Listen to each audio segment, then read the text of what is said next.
श्री गणेशाय नमः। संक्षिप्त महाभारत मौसल पर्व पहला अध्याय।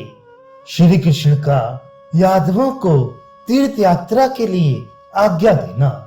अंतर्यामी नारायण स्वरूप भगवान श्री कृष्ण, उनके नित्य सखा नर स्वरूप नर रत्न अर्जुन, उनकी लीला प्रकट करने वाली भगवती सरस्वती और उसके वक्ता महर्षि वेदव्यास को नमस्कार करके आश्रय संपत्तियों पर विजय प्राप्ति पूर्वक अंतःकरण को शुद्ध करने वाले महाभारत ग्रंथ का पाठ करना चाहिए। वैशंपायन जी कहते हैं, जन्मेजय, महाभारत युद्ध के बाद जब 36वां वर्ष आरंभ हुआ तो राजा युधिष्ठिर को कई तरह के अपशकुन दिखाई देने लगे।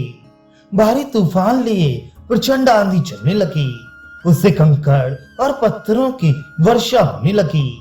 पक्षी दाहिनी ओर मंडल बनाकर उड़ते दिखाई देते थे। बड़ी बड़ी नदियों का जल बालू के भीतर छिप गया और समस्त दिशाएं कोहरे से आच्छादित हो गईं। आकाश से पृथ्वी पर अंगार बरसाती हुई उल्काएं गिरने लगी।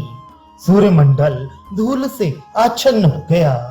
उदय के समय सूर्य में तेज नहीं रहता था और उनके मंडल में कबंध अर्थात बिना सिर के धड़ दिखाई देते थे। सूर्य और चंद्रमा के चारों ओर भयानक घेरे दृष्टिगोचर होते थे। उनके किनारों में लाल, काला और धूसर ये तीन रंग दिखाई देते थे। ये तथा और भी बहुत से भय सूचक उत्पात दिखने लगे।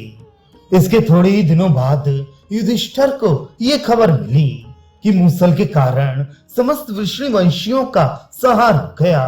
केवल श्री कृष्ण और बलभद्र ही उसके आघात से बचे हैं। यह सुनकर उन्होंने अपने भाइयों को बुलाया और पूछा, अब हमें क्या करना चाहिए? ब्रह्मदंड के प्रभाव से वृषणवंशियों का विनाश सुनकर पांडवों को बड़ी वेदना हुई। वे दुख शोक में डूब गए और हताश हो मन मार कर बैठे रहे। जन्मेजय ने पूछा, विप्र, वृषणी, अंधक और भोजवंश के वीरों को किसने श्राप दे दिया था जिससे उनका संहार हो गया? इस प्रसंग को आप विस्तार के साथ बताने की कृपा करें। वैशंपायन जी ने कहा, राजन, एक समय की बात है, महर्षि विश्वामित्र, कर्ण और तपोधन नारद जी द्वारका में गए हुए थे। उन्हें देखकर दैव के मारे हुए सारण आदि वीर सांब को स्त्री के वेश में विभूषित करके उनके पास ले गए और बोले, महर्षियों, ये महातेजस्वी बबरू की स्त्री है। बबरू पुत्र के लिए बड़े लालाए थे। आप लोग अच्छी तरह समझकर ये बताइए कि इस स्त्री के गर्भ से क्या उत्पन्न होगा। ऐसा कहकर वंचना के द्वारा जब उन्होंने ऋषियों का तिरस्कार किया तो वे मुनि क्रोध में भरकर एक दूसरे की ओर देखते हुए बोले, मूर्ख, ये श्री कृष्ण का पुत्र सांब वृषणी और अंधक वंशी पुरुषों का नाश करने के लिए लोहे का एक भयंकर मूसल उत्पन्न करेगा, जिसके द्वारा तुम जैसे दुराचारी, क्रूर और क्रोधी लोग अपने समस्त कुल का संहार कर डालेंगे। केवल बलराम और श्री कृष्ण पर उनका वश नहीं चलेगा। बलराम जी तो स्वयं ही अपने शरीर का परित्याग करके समुद्र में प्रवेश कर जाएंगे और महात्मा श्री कृष्ण जब भूमि पर शयन करते होंगे उस समय जरा नामक व्याध उन्हें अपने बाणों से बींध डालेगा। ऐसा कहकर वे मुनि भगवान श्री कृष्ण से जाकर मिले। ये समाचार सुनकर मधुसूदन ने वृषणवंशियों को भी बता दिया। वे सबका अंत जानते थे, इसलिए यादवों से ये कहकर कि ऋषियों की ये बात अवश्य सत्य होगी, नगर में चले गए। यद्यपि भगवान श्री कृष्ण संपूर्ण जगत के ईश्वर हैं, तथापि उन्होंने यदुवंशियों के उस अंत काल को पलटना न चाहा। दूसरे दिन सामने मूसल उत्पन्न किया। यादवों ने इसकी सूचना राजा उग्रसेन को दे दी। यह सुनकर राजा के मन में बड़ा विषाद हुआ और उन्होंने उस मूसल को चूर्ण कराकर समुद्र में फेंकवा दिया। इसके बाद उग्रसेन श्री कृष्ण, बलभद्र और बबरू की आज्ञा के अनुसार नगर में घोषणा करा दी गई कि आज से कोई भी नगर निवासी विष्णुवंशी और अंधक वंशियों के यहाँ शराब और मदिरा न तैयार करे। जो कोई मनुष्य कहीं छिपकर इस तरह का पेय तैयार करेगा वह जीते जी अपने भाई बंधुओं सहित सूली पर चढ़ा दिया जाएगा। ये घोषणा सुनकर समस्त द्वारकावासी मनुष्यों ने राजा के भय से मदिरा नहीं बनाने का निश्चय कर लिया।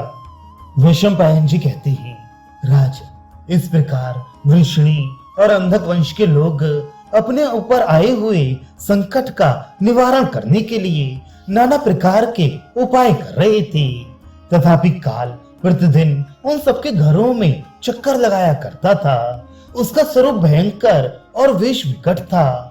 उसके शरीर का रंग काला और पीला था। वह मुड़ मुड़ाए हुए पुरुष के रूप में घूम घूम कर वृषणियों के घरों को देखता और कभी कभी अदृश्य हो जाता था। उसे देखने पर बड़े बड़े धनुर्धर वीर उसके ऊपर लाखों बाणों की वर्षा करते, किंतु उसे बींद नहीं पाते थे, क्योंकि वह संपूर्ण भूतों से अतीत था। अब प्रतिदिन बड़े भयंकर आंधी उठने लगी। चूहे इतने बढ़ गए थे कि सड़कों पर भी अधिक संख्या में पाए जाते थे। वे रात में सोए हुए मनुष्यों के केश और नख कुतर कर खा जाया करते थे। यदुवंशियों के घरों में सारिकाएं निरंतर चेंचे किया करती थी। दिनों या रात एक क्षण के लिए भी उनकी आवाज बंद नहीं होती थी। सारस उल्लुओं की और बकरे गीदड़ों की सी बोली बोलने लगे। काल की प्रेरणा से वृषणी और अंधकों के घरों में सफेद पंख और लाल पैरों वाले कबूतर घूमने लगे। गौओं के पेट से गधे, खच्चरियों से हाथी, कुतियों से बिलाव और नेवलियों के गर्भ से चूहे पैदा होने लगे। उस समय यदुवंशियों को पाप करते लज्जा नहीं आती थी। वे देवता, पितरों, ब्राह्मणों और गुरुजनों का भी अपमान करते थे। केवल बलराम और श्री कृष्ण उनके तिरस्कार से बचे थे। जब श्री कृष्ण के पांचजन्य शंख की ध्वनि होती, उस समय यदुवंशियों के घरों में चारों ओर से गधों के रेंकने की भयंकर आवाज होती थी। इस प्रकार काल की विपरीत गति देखकर और पक्ष के 13वें दिन अमावस्या का संयोग जानकर भगवान श्री कृष्ण ने यदुवंशियों से कहा, वीरों, महाभारत युद्ध के समय जैसा योग लगा था, इन दिनों भी हम लोगों का संहार करने के लिए वही योग प्राप्त हुआ है।